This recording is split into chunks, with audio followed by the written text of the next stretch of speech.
विषय है नरमा में खाद, क्योंकि मेन जो समस्या आती है वो कीड़े मकोड़ों का अटैक और दूसरा उखेड़ा की समस्या है।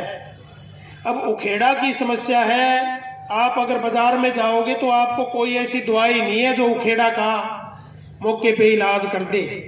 तो आपको जो संतुलित खाद प्रबंधन है उस पर ध्यान देना पड़ेगा।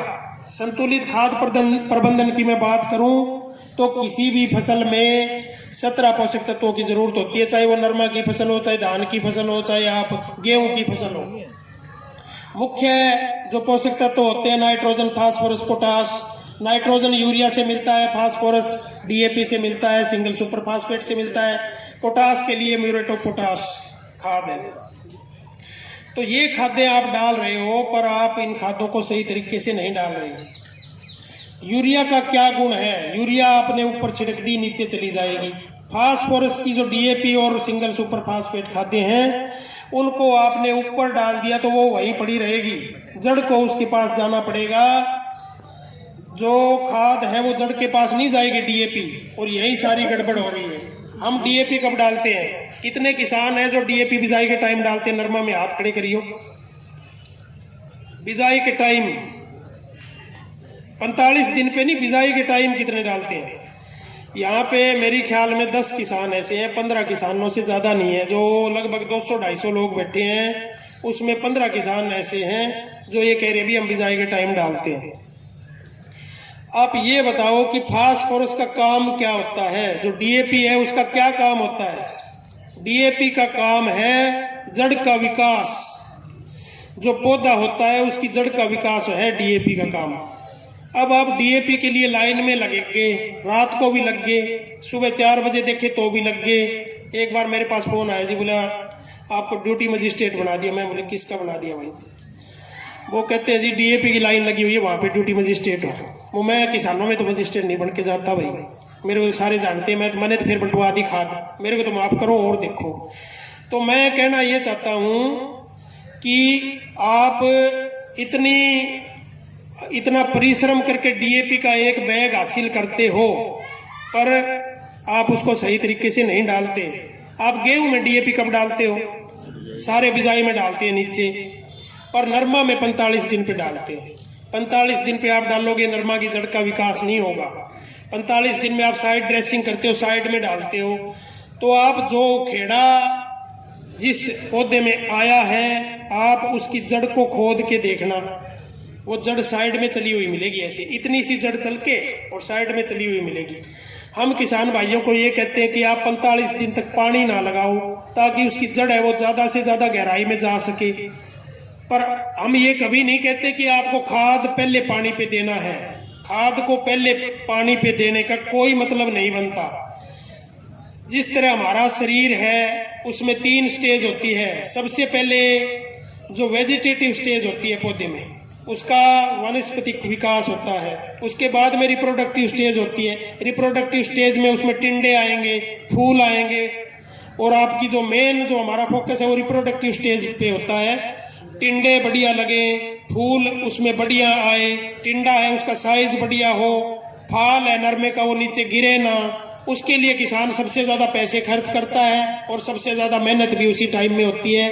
आज जो हम सुंडी के साथ जो लड़ाई कर रहे हैं वो सिर्फ टिंडे को बचाने के लिए कर रहे हैं। हम पहले इतना स्प्रे पे इतना ध्यान नहीं देते, या स्प्रे आप ना भी करो पहले तो इतना ज़्यादा कोई फर्क नहीं पड़ता। आप सुंडी का एक स्प्रे मिस कर दो, आपको जो पैदावार है आपकी वो 0 पे पहुंच जाएगी। तो मेरा कहने का ये मतलब है कि आप रस चूसने वाले कीड़ों का इलाज करने के लिए तो आप बैलेंस खाद डालो। खाद है वो डीएपी है, यूरिया है, पोटाश है, सारी एक बैलेंस अमाउंट में होनी चाहिए, एक बैलेंस के हिसाब से होनी चाहिए। ये नहीं कि आपने यूरिया पे जोर दे दिया।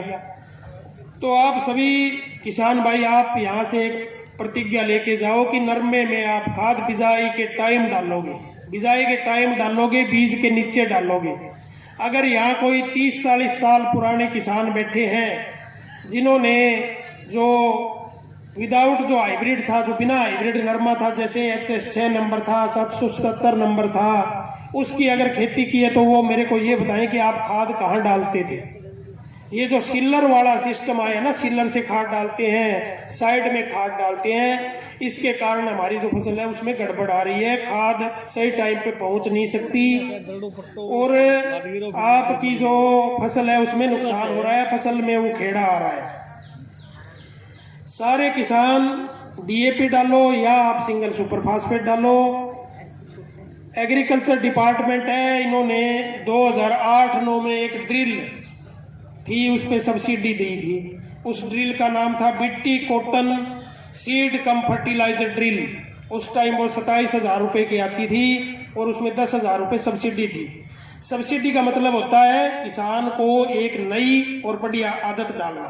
तो किसान को डीएपी जड़ में बिजाई के टाइम डालने की आदत डालनी थी, इसलिए जो गवर्नमेंट है उनको पता था कि किसान भाई है वो नीचे नहीं डाल रहे, और इस बात के लिए उन्होंने BT cotton seed cum fertilizer drill किसानों को दे दी।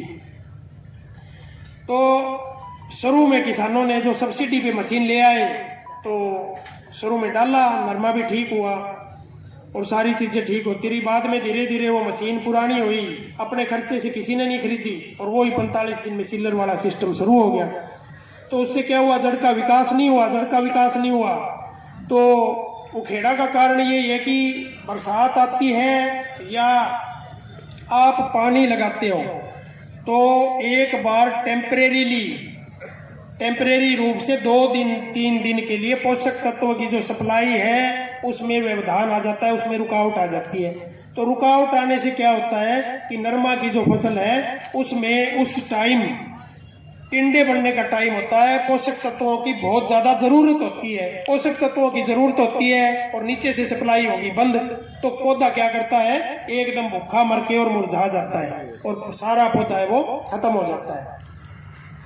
तो आपको क्या करना है, एक तो खाद डालो आप बिजाई के टाइम, दूसरी आपके मन में ये बात भी है कि कपास की फसल में यूरिया का 1.5 इकट्ठा डालने से काम चल जाएगा। ये हाइब्रिड है, इसकी हाइट होती है 6 फुट 6.5 फुट। आपको इसमें यूरिया के 3 बैग डालने पड़ेंगे।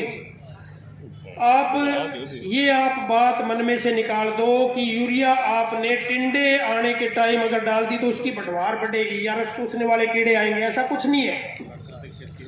वेजिटेटिव पीरियड, वनस्पतिक वृद्धि का टाइम होता है वो अगस्त का महीना है, उससे पहले होता है।